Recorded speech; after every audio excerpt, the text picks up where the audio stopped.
right, everybody, welcome officially. This is the official welcome to The Vibe, and I am Yvonne Miles, your host and the founder of Vibrantly Living You. Vibrantly Living You is a health and wellness movement that is dedicated to helping you claim health so vibrant it's as though you are aging backwards. Now, why is that important? Why is vibrant health so strong and vital that it feels as though you're aging backwards? Why is that important? Well, because when you are on a path of vibrant health, then you get to live a life of purpose, of joy, of ease. You get to enjoy doing what you want to do with the people in your life that matter to you. And you also get to wake up every morning with a sense of peace, with a sense of motivation for living your life the way you want to.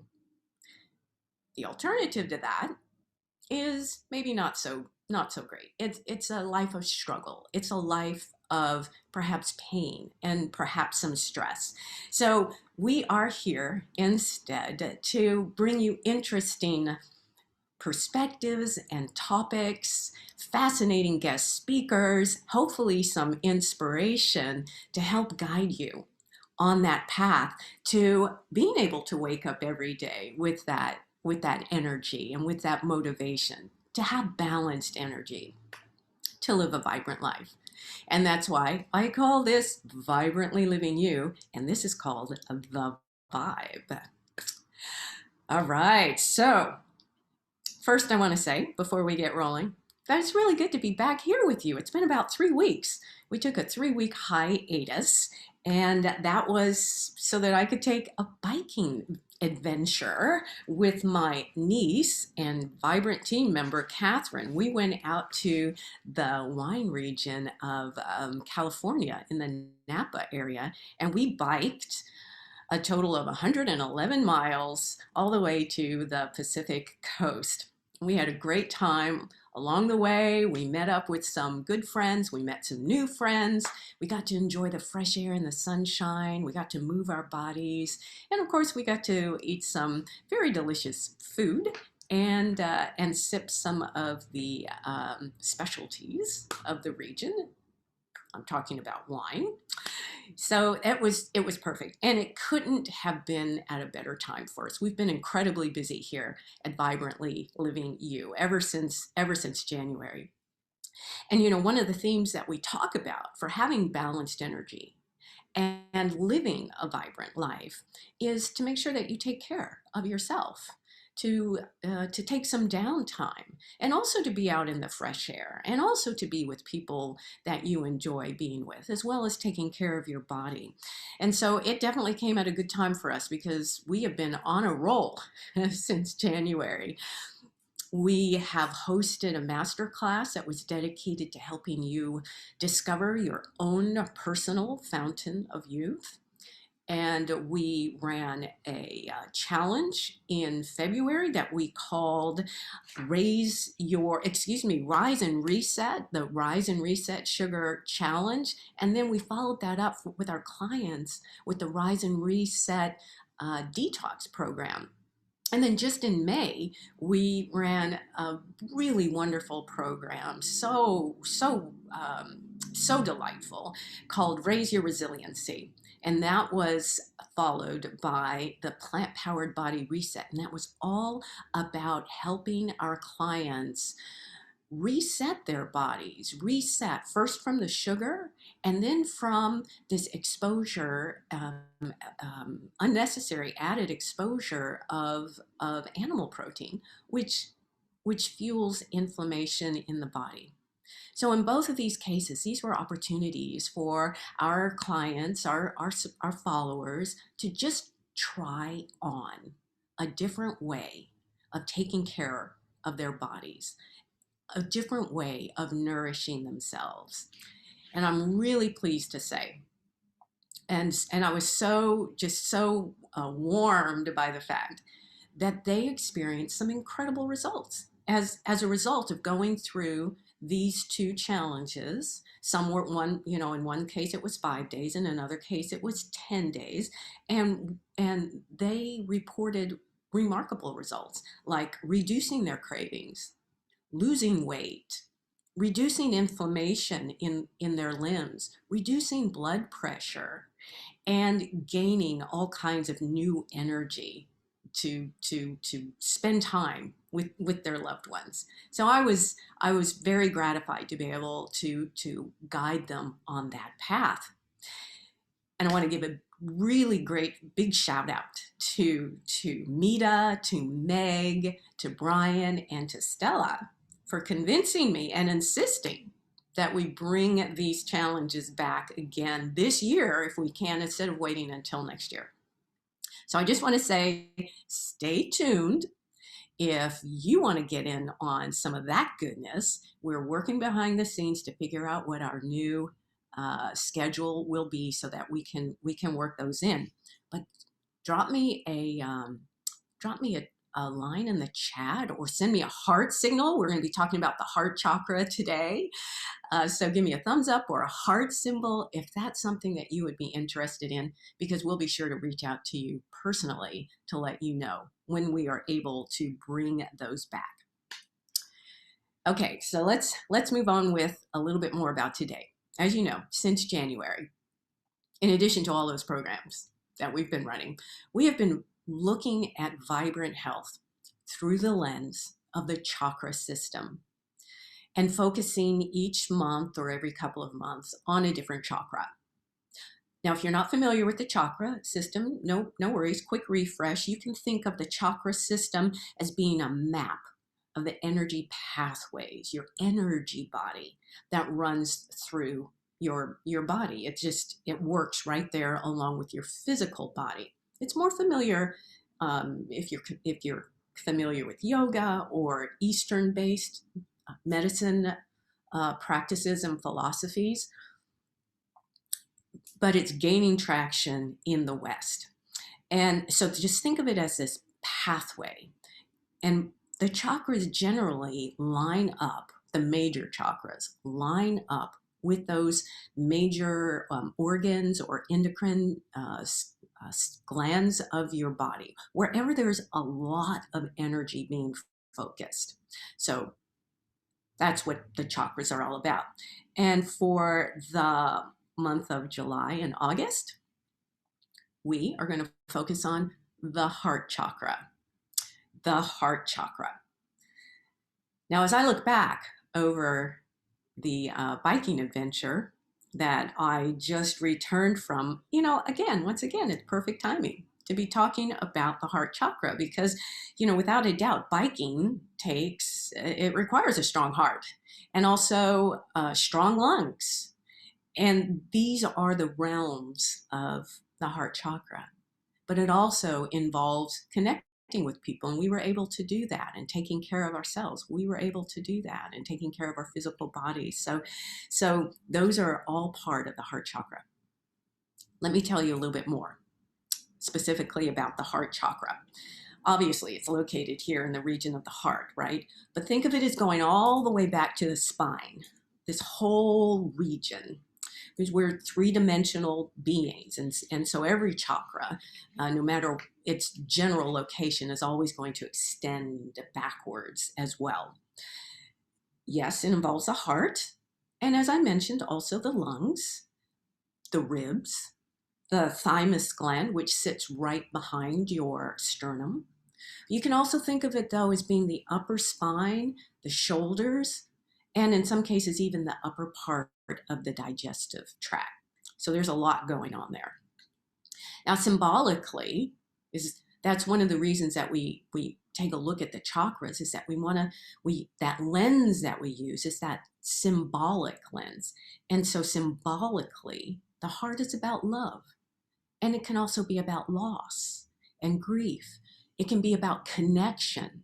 It's about peace and compassion for yourself, but also outwardly for others.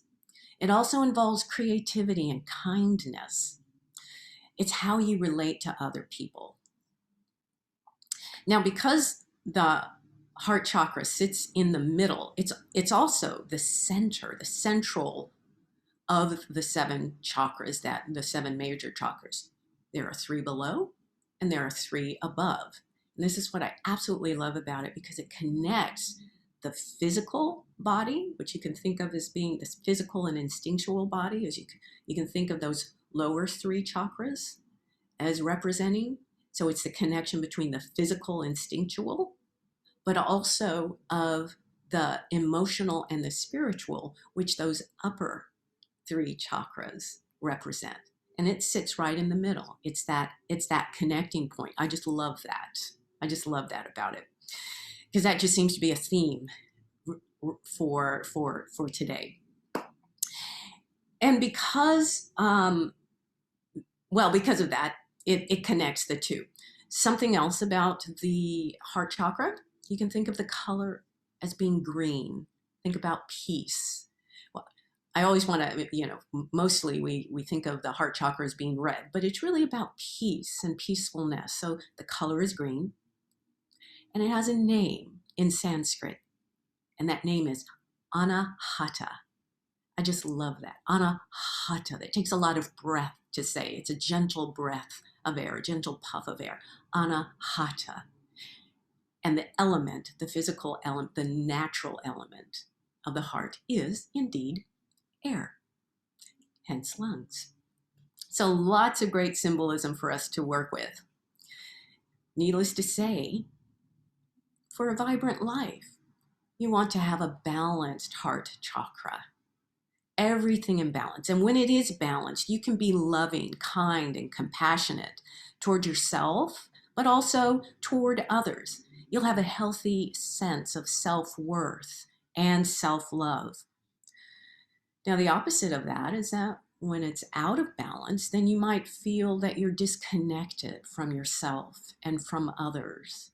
You might leave yourself out of the equation. You might be overgiving and always put yourself at the back of the back of the line, and not take care of your own needs. And then that begins to impact your physical health. So remember that connection between the physical body and the emotional and the spiritual body. So if that heart chakra energy is deficient, if it's out of balance, then it might mean that you're not taking care of yourself. You're not giving yourself the nutrition that you need to fuel your body. You're not giving yourself enough credit. You're not giving your body what it needs through movement. And so all of that is going to impact on how much energy you have through the day, how vibrant, how vital your life is. So obviously we want to get it into balance. So I'm curious though, does this resonate with you? Have you ever found yourself in a position of not having that motivation, just knowing that you should take better care of yourself, knowing that you should put better food into your body, knowing that you need to take a little bit of exercise in the morning or the afternoon, but you're not quite up to it? Don't worry if that sounds like you. Just go ahead and put a heart chakra or a heart symbol into the chat. Let us know if you've ever found yourself in that position, because all it means is maybe there needs to be a little bit more attention on your heart chakra. And I'm sure that we can find ways to bring that about. This is a place of inspiration. So go ahead, drop me a line, thumbs up, heart signal, whichever. So as I said, the heart is not only the center of the body, but it's really the center of your health, the center of your health. And so you need that healthy heart to live an active life on your own terms. Whether that means playing with your friends or your kids, or taking a walk around the block, or going on a biking adventure in the Napa Valley with your niece, anything on your own terms. But it also means when you've got that healthy heart, that your emotions and your thinking are in balance so that you know the proper balance to bring to taking care of yourself. So that's a lot to digest, I know. That's a lot to think about when you consider your heart and your heart chakra, that whole energy package around the heart chakra. So now let's talk about what happens if your heart just isn't up to taking care of yourself because of loss or grief. Remember, we said that the heart is all about connection and how you relate to other people. But if you've experienced a loss, then no matter how hard you try, if you are experiencing a loss or grief, it can be hard. It can be very, very hard to take care of your own personal needs. And I know I've definitely been there. And that's why I invited my friend and my colleague, Jennifer Cormier, here to share with us because, I feel as though a discussion about the heart chakra really needs to also include a discussion about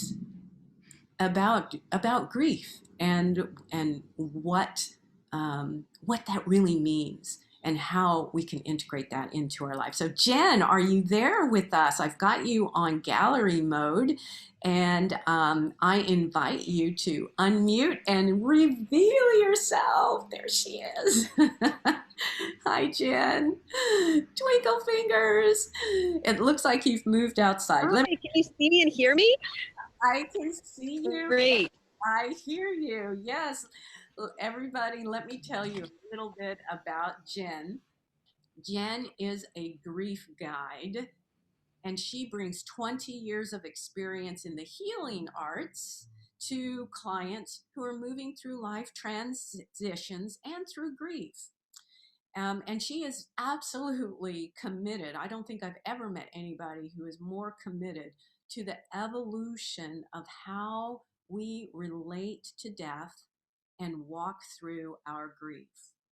She is the creator of a unique holistic group program that addresses the cognitive, the emotional, the physical, and the spiritual layers of each individual. So now you see why it's so perfect to bring her on to talk about the heart chakra. There are so many layers here.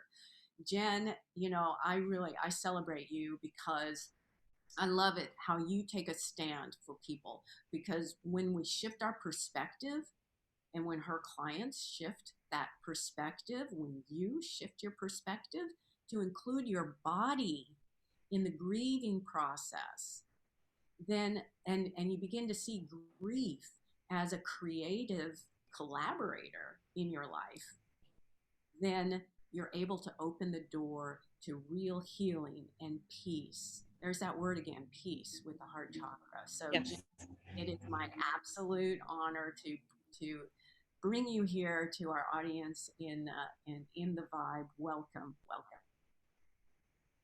Thank you so much, Yvonne, for bringing me on to the vibe. I feel really honored to be able to talk with you today, and especially on this heart chakra week. It's just such a beautiful topic. I really appreciated your intro and hearing um, how you shared about the heart to have balanced energy and to be resourced, from our heart. So thank you for that work that you do, because everything that you offer to your clients really brings that balance so that people can live with self-compassion and compassion for others. So thank you for all the work that you do. Yeah. Yeah. I appreciate that. I appreciate that. I have to say, when I stepped into this work, little did I know it was going to lead me down these various paths. When I stepped into this work, it was just I just wanted people to come dance with me. I just wanted people in my music to dance with me and, hey, maybe eat a little bit better. And yet I'm learning layers upon layers upon layers, all these different pathways into what it means to live vibrantly. And certainly, I'm just really thrilled that I was able to meet up with you. You've brought, a lot of you caused me to think differently about health, from that very very holistic lens. And when I look back over last year, um, there were everybody experienced a lot of challenges and a lot of loss for last year. And yeah, what did you experience? What did you learn about last year with the pandemic and everything? Y- Yeah, it was, I mean, I don't need to say that it was a challenging year for many. I think everybody knows that each of us experienced our own unfolding of challenges, of whatever those were. And there was a lot of loss um, moving in many people's lives, individual loss, family loss, um, community loss, ways of life shifting, jobs ending, sickness, elderly family not being able to connect with the rest of their family. I mean, it's just so many layers of challenge and loss and things to grieve last year. And not only were there the obvious losses, like, oh, my grandparent died, or my partner, or my aunt, but there were also the there was also this space that for many people opened up. Some people, some people were busier than ever, right? Because in a hospital, or they had um, I'm blanking on the word. What was a necessary job? What's the word they used? An essential worker. There were lots of essential workers that their lives didn't slow down. So I don't want to make a sweeping statement that all of our lives slowed down and there was a great pause, right? Because that wasn't necessarily true. Um, but for many people, their rhythm of their day and their rhythm of what they were used to was interrupted. And in this interruption, there was often more space, and people were forced to look at what was. There was a light shining on what was in that pause. So for many of my clients of last year, they had to be with grief that was older grief from many years ago, because they slowed down and they couldn't keep the pace of their many jobs, or they couldn't just barrel through life, and they had to be with some grief that had been waiting for attention. Yeah. So there was that grief on top of the current grief. So I just wanted to speak to that. Oh, well, yeah. I mean, that is really heavy. I mean, there are people who have just experienced a recent loss, and I'm wondering, do those people come to you mostly, or is it the folks who are processing a grief from a ways back, just like you indicated? Yeah, I do have a couple of people that have found me because they knew about me before a death in their family, and they they found me pretty recently after a loss. But many people find me quite a bit later. They had um, they had something that happened a year ago, a loss from a few years ago, and now they're ready to be with their grief, because for a while they were in shock, or for a while they were in overwork, and sometimes it takes a while to actually, okay, now I can handle being with my emotions and the transformational process of grief, because for so long I wasn't really able to be with that, you know. Hmm. So it's both. The answer is it's both, really. Yeah, I like how you just referred to that handle being with their emotions. I really, I guess that's really what there is that lag time. Somebody has to be ready to be willing to handle their emotions. Yeah. Um, and I suspect that sometimes, can grief resurface? I experienced a loss last year with the passing of, my very best, dearest, closest friend of 41 years, and ironically, you were a person who helped me understand why I actually was able to process it fairly quickly, even much to my surprise. You actually, taught me something about that. But I noticed when I came back from my holiday, my biking vacation, that I was sad again. I was sad, and I I I figured that was because of looking at some remembrances from her, and also connecting with a friend of hers when I was out in California, and I wasn't quite up to it. So does grief, is it normal for grief to resurface in that way? Or sadness? Yeah, absolutely. I see in my personal view how grief has been with me. I see it a as a journey. It's a walk that we take. It's not, just an emotion of sadness, right? It really is a process that if we decide we want to collaborate with this process or learn from grief as a teacher or take it by the hand, when we move through it intentionally and consciously, I see it as not a straight line. Like, okay, I think in our Western mind we think of things very linear, right? Somebody died, we have the funeral, we go to the funeral, we grieve, our grief is done, and then we move on back to our lives. And it's a line, right? It's a straight line. A, death; B, funeral; C, back to life, get happy again, right? Where when we experience a big loss, I see the process as really like a labyrinth walk.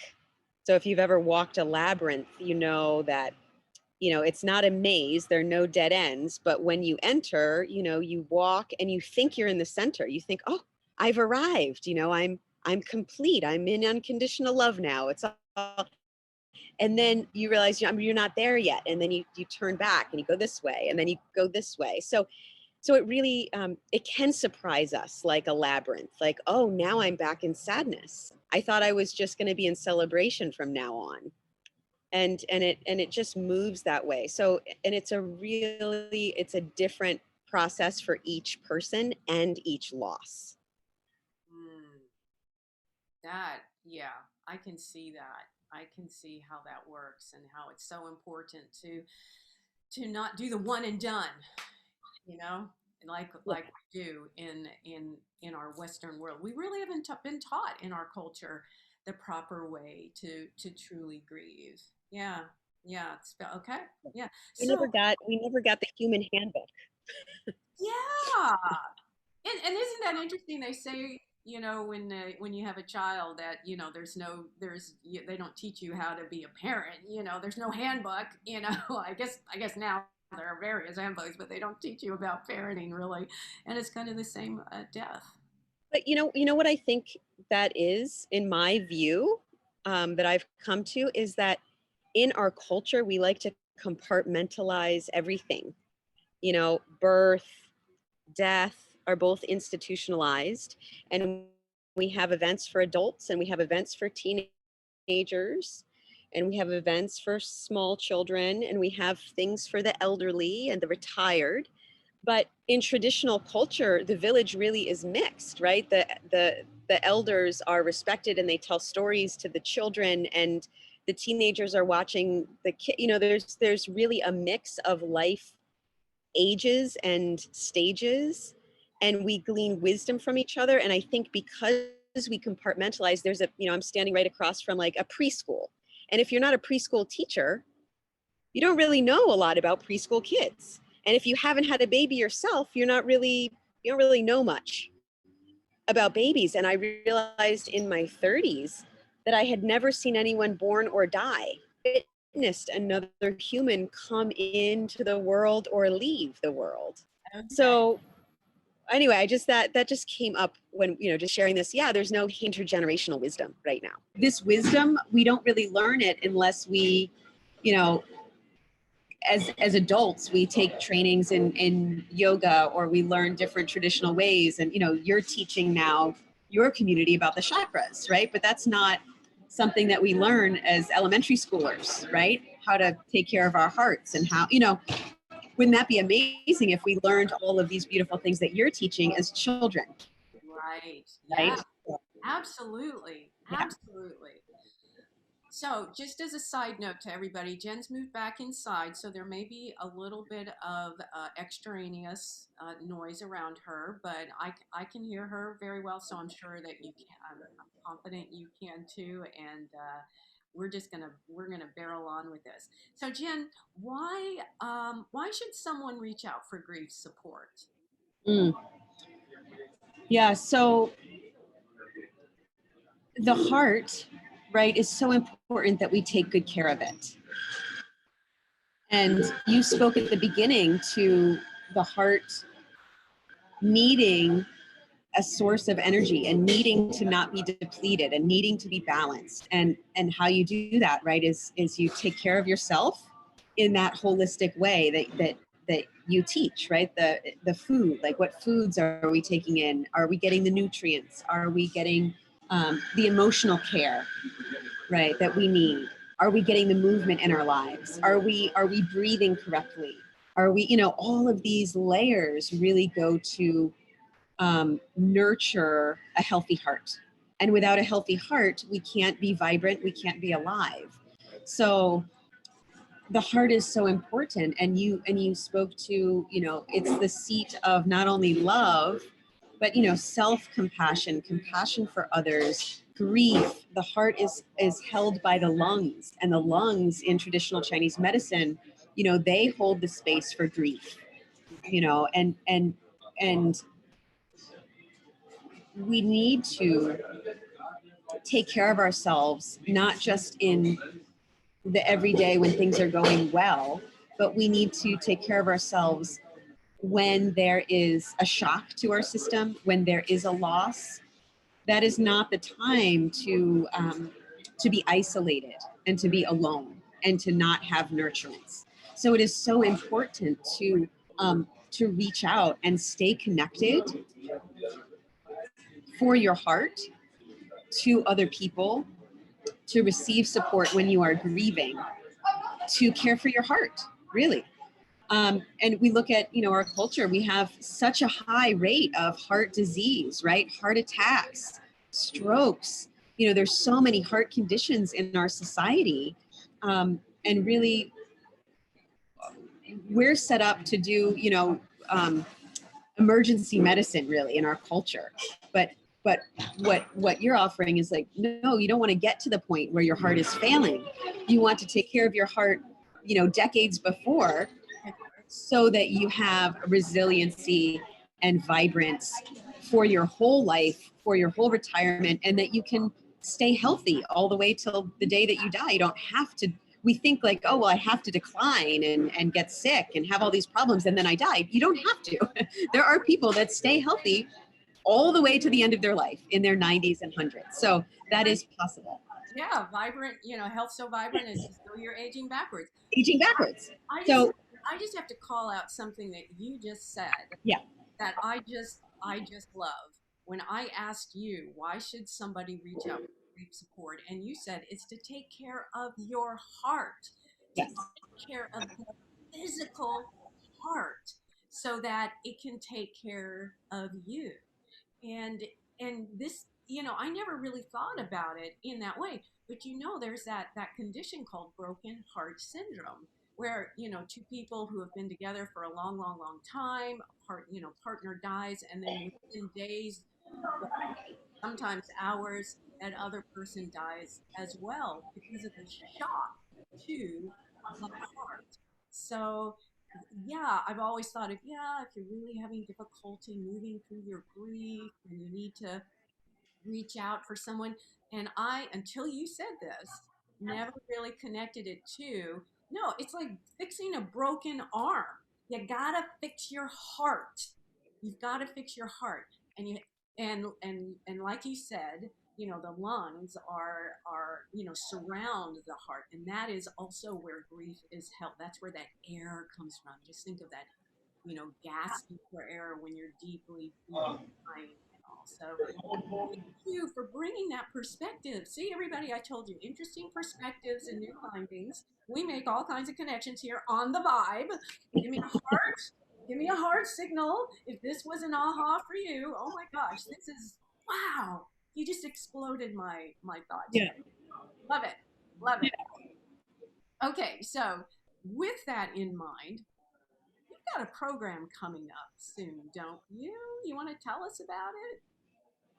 Sure. Yeah. I have a program that I created for people that are experiencing grief, that have gone through a particular loss that's really shaken them, and that they feel like they do need more support in their life around. So when I work with people in grief, it's really with a holistic lens, because I have a background similar to yours in yoga therapy, with different modalities of traditional massage that works with the energy body and the chakras and moving energy. And when we experience a loss, it's important um, to receive the support that we might traditionally think is support. You know, there's hospice support, there are bereavement circles, bereavement groups, there's therapy. You can go and find a really good therapist. And all of that is important to share and to speak your story. Um, and often we get stuck in the cognitive layer, and we're only addressing the mind. And really, we do need to address the whole system. We need to address the body. We need to address the physical heart, the heart chakra. We need to move the emotions through the body, which you know that with all the movement practices that you teach, that emotion can get stuck in the body. And in my last 20 years of working with bodies, you know, there's so many folks that I've worked with that have low back pain, you know, undiagnosed. MRI doesn't show anything, but they have back pain. It's an epidemic of back pain and heart issues and fibromyalgia, you know, different symptoms that are displaying with no known cause. And really, often the cause is some emotion that hasn't been able to move through the body. Right. So just taking the body into account. So you asked me about my program, and I'm kind of going off tangent, but just to say that the program that I've created, that's called Transform Your Grief, it is a holistic program that does address the layers that you are teaching about. So it addresses the energetic, emotional, and spiritual layers of our being, not just the cognitive mental layer. So I think that is so important. So so I work with the seasons. We have seasonal retreats on the equinoxes and the solstices, and we do movement and dance, and, you know, bring in our dreams and creativity, because what happens when we lean into our grief and we start to open up the channel, we start to undam the rivers of the chakra system. It's not just grief that moves, but there's love that moves, there's gratitude that moves, creativity starts flowing. So there are a few people that think, oh, that must be really dark, deep work, right? Or, you know, it must be really sad. But what I'm finding is, when people begin to walk through it, and this happened for me personally after the death of my dad, when I started leaning into grief and the pain of it, there was also joy. There was also pleasure. There was also creativity. I ended up creating a whole dance in honor of my grieving process and my dad and myself. And energy opened up for me to finally go on a road trip I had been dreaming about for a decade, and to really claim that I wanted to have a child, and to do that. So when I gave my grief its full attention, and I started moving with that energy, there were so many gifts on the other side. So that's what my program is all about, is opening up to all of it. Yeah, and now you've got a preview to that coming up on Monday. Is that right? Yeah, as an offering, I do offer free programming every season, and one of the master classes that I offer, I'm offering one live on Monday, this coming Monday, the 12th of July, and it's a 90-minute class with another 30 minutes of Q&A and bringing folks on. So it's 2 hours from 3 to 5 Pacific on Monday, and I'd love to invite, if there's anyone here that is moving through grief, you can attend that for free. If you can't watch it live, I can send you the replay. You can watch that on Tuesday or Wednesday. And if you are looking for more, you can see if the way that I um,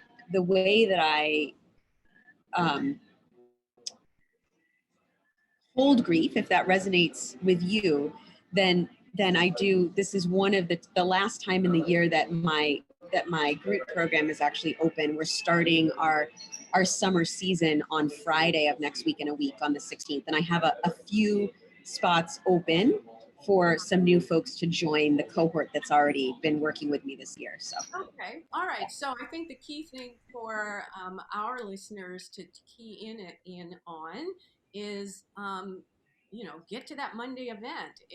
If you've experienced a loss, and it doesn't even have to be, a recent one. It could just be, if you want to know more about everything that Jen has just told us about moving through grief. It's not just about the sadness. It's so much more than that. It can take you into joy, into gratitude, into creativity. And if you're yearning for that, and you want to take care of your physical heart, then we're going to put the information out. In fact, it may already be out on our pages, the Vibrantly Living You business page and the Vibrantly Yours private Facebook group.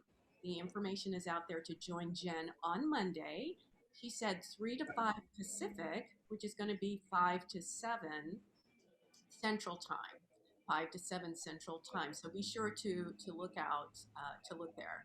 So Jen, we are actually getting close to the nearing the end of our session today, and I believe we're going to bring you back later on in the month. I know you had a breathing exercise you wanted to share with us today, but I think we'll have to wait until next week, or the next time we have you on for that, so that we can bring this week's vibe to the end.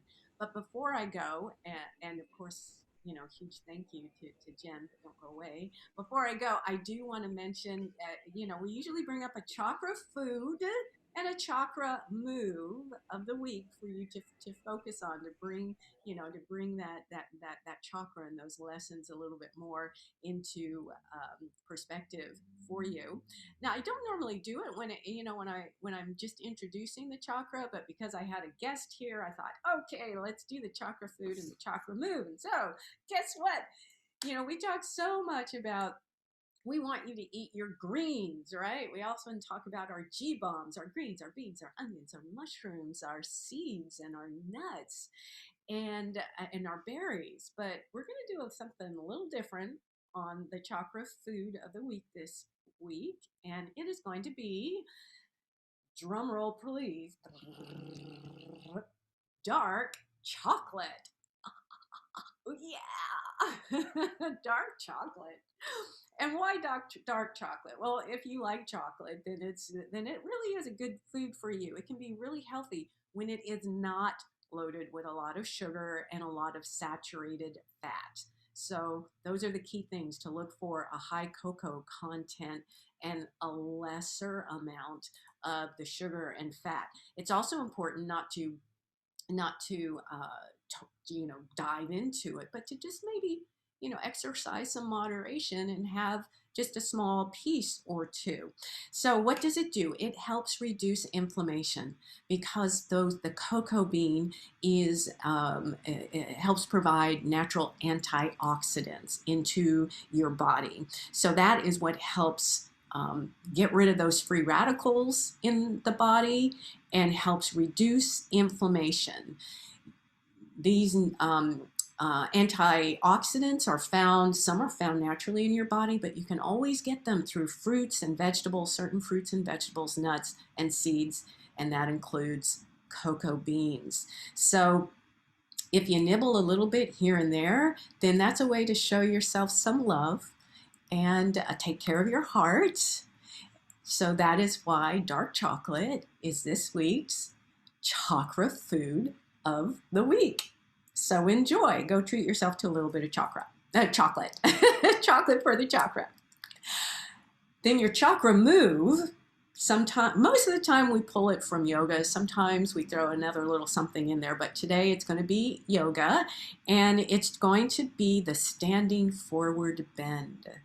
And it couldn't be any more simple than that. Just stand, with your feet inside hip width apart, and then just let yourself fold forward, taking your heart closer to your thighs. And it doesn't matter how far down you go. You can have your hands resting on your hopefully on your thighs or just below your knees, or perhaps you have that flexibility already to reach toward the earth and let your fingertips rest on the earth. You can bend your knees because it's really all about letting your heart flow forward and just enjoy that relaxation. You'll also get a nice stretch in your hamstrings and in your back. It's a great way to start the day. Also promotes blood flow to the brain, so you'll be thinking more clearly and be thinking more clearly and with more clarity.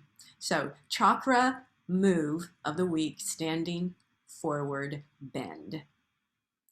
As always, as we wrap up this week's edition of The Vibe, it's so fun to be back with you. I really did miss you after 3 weeks. I always, as always, invite you to connect with me by booking a Vibrant for Life breakthrough session. And this is completely complimentary. It's an opportunity for us to get to know each other and to discover what it is that you want. What's that one thing that you want to help move your journey toward vibrant health just one step further? And if there is something that I can do to help you get unblocked, or a tip that I can give you, then I'm committed to taking that stand with you. And you can walk away maybe feeling more confident about how you can take care of your overall health, or in this case, in this month, your heart and your heart chakra. It might help you sleep better. It might help you reduce cravings. It might help you get out and walk around that block one more time, whatever. So you're cordially invited to book a Vibrant for Life breakthrough session with me, and you can find the link to that when you go to my website, which is VLivingU, and that's the letter U.com, VLiving, letter U.com, and you can book your totally complimentary 30-minute Vibrant for Life breakthrough session. And while you're out there, why not go ahead and grab your free gift? It's out there waiting for you. It's called 10 age-defying tips for great-looking, youthful skin.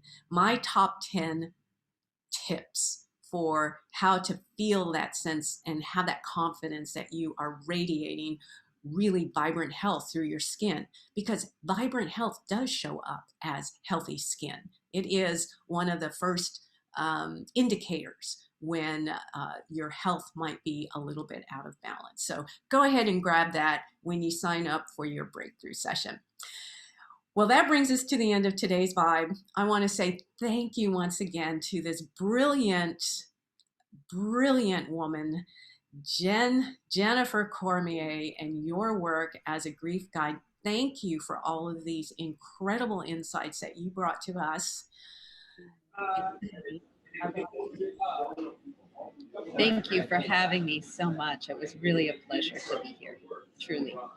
And I also just want to say kudos to you for going the extra mile. I mean, I know you're at a place where you're having some service done on your car, but you didn't let that stop you.